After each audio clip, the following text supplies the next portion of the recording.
Hello beautiful souls, I hope you're okay, hope you're having a brilliant day. I just wanted to do another video to talk about the difference between, in my understanding from, we're talking about healing again, but I wanted to talk about the difference between active healing and incidental healing. I don't know what other word, I've been trying to search for another word to describe it, but that's the only word I can find just now, so we're just going to go with that. So I hope you understand what I mean. So active healing versus incidental healing, they're both valid. They both work up to it, and they both do release emotion and do release beliefs, but I want to explain to you a little bit more about active healing because it has more of a intention behind it. And when we set an intention, when we have a really strong intention, it shifts more than if we don't. So that's the difference between active healing and incidental healing, because active healing has more of an intention behind it. We have more of a drive to shift what we have discovered about ourselves, and in that way we shift more of it. We shift more of the emotion, we shift more of the limiting belief, we shift more of the fear. Remember, we're talking about vibration, stored vibration, lower vibrational energy within our body. So active healing shifts more of it each time we heal if we choose active healing. So incidental healing is when you know, every tear we shed is healing, and we don't realize it is. So if we watch a film, for example, I've noticed this quite a lot over the last year actually. Nothing is a coincidence. Everything is synchronicity. I don't watch any television actually, and I don't watch any live television. So I watch, if I watch anything, it would be Gaia TV, or it would be something on Amazon Prime maybe, if I fancied it, but not too much of it really, just if I fancy. But the times over the last year, particularly in 2020, when I was really needing I just had days where I just had to crawl under the duvet, sit the laptop on my knee, and I just needed to binge watch Amazon Prime. And I had days like that, and I knew that that's what my body needed. I didn't judge myself, I just went with it because I needed it. But it's funny how when I chose to watch something, and what I chose to watch, quite often when I was watching it, it brought up some emotion. It was really interesting actually that you know, I chose to watch a film, for example. It was a really lovely film, but it brought up a lot of emotion in me, and I was shedding a lot of tears. So those tears were incidental healing that I did there. So it was kind of happening just by me doing. It was happening for a reason. It wasn't an accident. I chose that for a reason. It was my intuition choosing that to bring something to the surface for me. But it was, so I did do some healing because I shed some tears, but I didn't really properly analyze what it was in the film that it was triggering in me. So I was feeling the emotion, I was allowing it to flow, I wasn't pushing back the tears, I was allowing it to flow, but I wasn't analysing, why did that bit of that film make me cry? So this happened and I got upset. So what does that mean about what I'm holding? What emotions I'm holding? Where does that relate to my past, that something similar has happened, or something or is it a limiting belief I've got that's making me get upset about that something's happened that makes me feel like I'm not worthy or not valuable, so therefore I've got upset about it. So I did healing, that was my incidental healing. So I cried, I watched something happened in the film, I cried. I didn't then do that cognitive process of, I wonder why I got upset. I didn't do that. I just cried.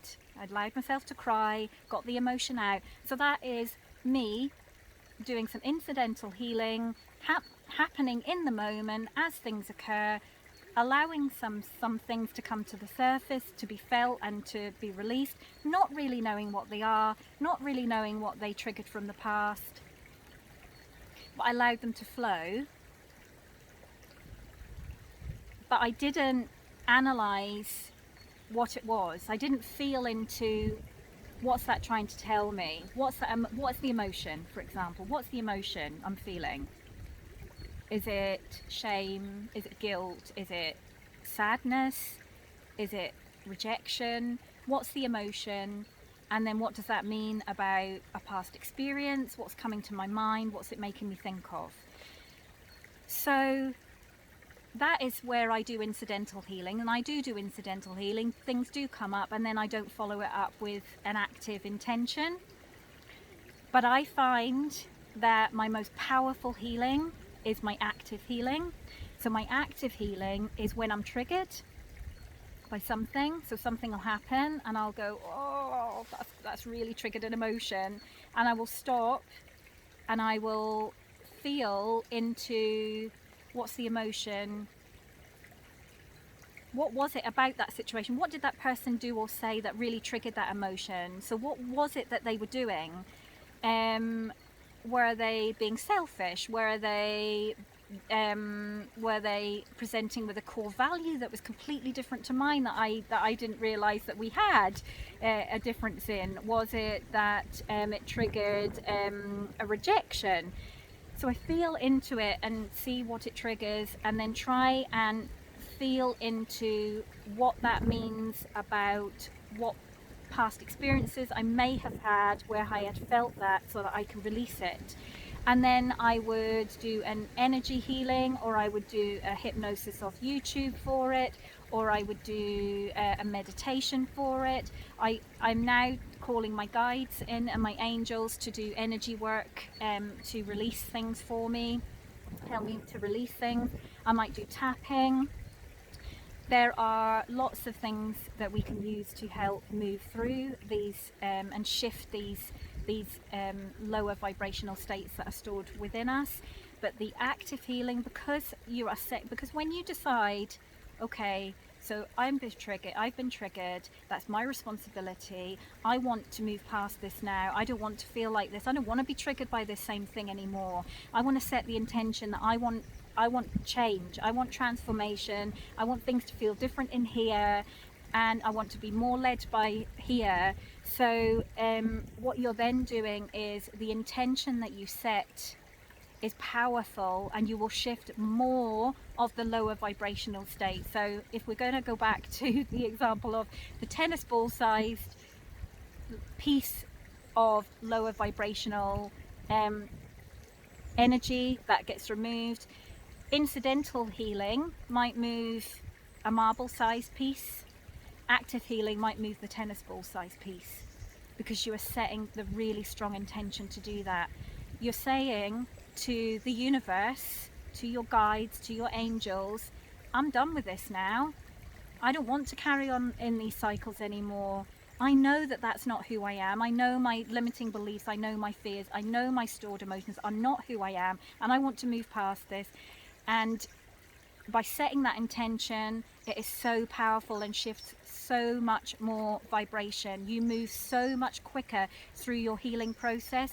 You move so much quicker through the process of raising your vibration. The process happens so much quicker if you set that intention and choose active healing. It is a brave choice, because feeling uncomfortable emotions and deciding to make change can be difficult for the mind to take on, and the mind will then start going, oh, maybe you shouldn't do that, maybe we shouldn't change, let's just keep things as they are. But always listen to your heart, always listen to your heart. On the other side of healing is amazing transformation. So that's all I have to say, I think, on that topic. But I hope you're having a really good day, and I want you to love yourself loads today. Be kind to yourself. Love you lots. Take care. See you later. Bye.